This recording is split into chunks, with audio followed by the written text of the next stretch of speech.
For most, making that decision to go natural can be a difficult one. The perceived risk of change makes it difficult and holds us back from making decisions. You wonder, if I go natural, should I big chop or transition? Either way, should I wear my hair out or should I wear my hair in wigs or braids? Overall, all everyone wants to know is the quickest, most efficient route to reach their hair goals.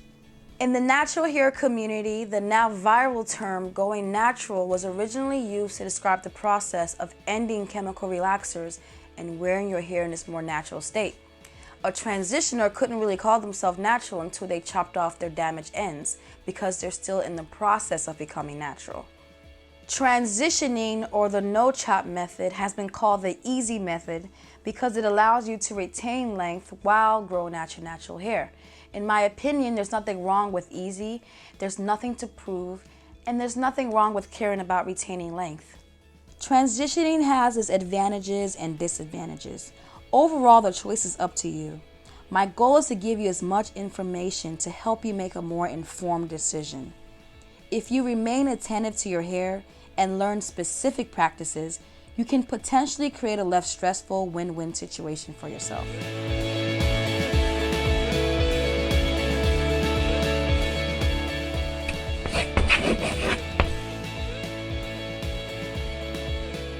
This is usually the image that comes to mind when you think about a transitioner. The strands closer to the roots are thick and nicely textured, but as you move down the hair strand, the fullness and texture dramatically changes, and the ends are stringy and out of place. Let's take a closer look at what's going on. As you move down a transitioning hair strand, you start with new growth, or natural hair. There's loops and bends that tend to curl into itself, creating that illusion of shorter hair. Your hair strands are springy, thick, and strong. The porosity at this point is lower because your cuticles are untampered with and laid tightly flat. After cleansing your hair, you'll notice little droplets of water that could not absorb sitting on top of your undamaged section of hair. The cuticles are healthy, so they absorb the amount of water they need and reject the rest. As you move down the transitioning hair strand, it dramatically tapers off into a thinner, straight hair strand. This section is often referred to as the line of demarcation or separation. On one side of the line is hair that's processed and damaged. It's dramatically thinner because a lot of the cuticle layers have been burnt off chemically or by heat. And on the other side of the line is hair that's unprocessed and healthier. It's thicker because the cuticle layers are still intact, and more textured because the keratin bonds have not been tampered with. So let's go back to this example. The natural unprocessed section of your hair is the strongest, and the area of separation and your ends are the weakest. So if your hair strand was to break, it most likely will break at the area of separation or an inch or half an inch below it. I'll explain why that is in a future video, but for now, just keep that in mind when styling your hair. And use products that cater to the natural section of your hair, because when you finally cut your ends, this natural section will be your new ends, so you want to focus more on them.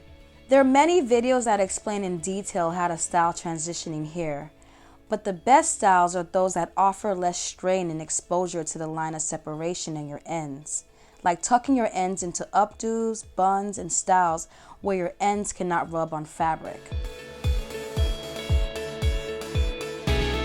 Transitioning offers a great opportunity to get to know your natural hair while experiencing different textures and retaining length.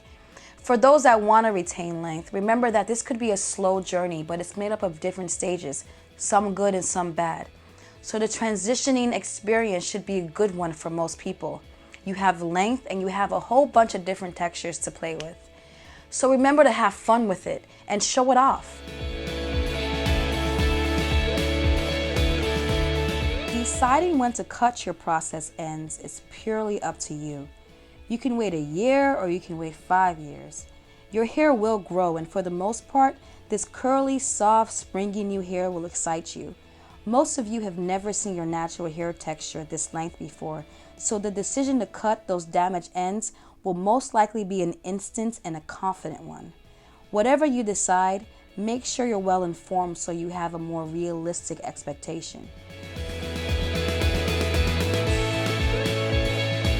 When transitioning hair gets wet, the unprocessed natural section soaks up the water it needs and blocks out the rest. But due to its high porosity, the processed damaged section soaks up too much water. It practically drowns itself in it. This adds a lot of weight to this section. This added weight pulls down your hair, causing it to stretch. And depending on how you choose to style your hair, you never really get a chance to see the shrinkage and tangle potential your natural hair has. So a lot of people cut their damaged ends expecting stretch defined hair, but are disappointed when they get shrunken hair with less definition.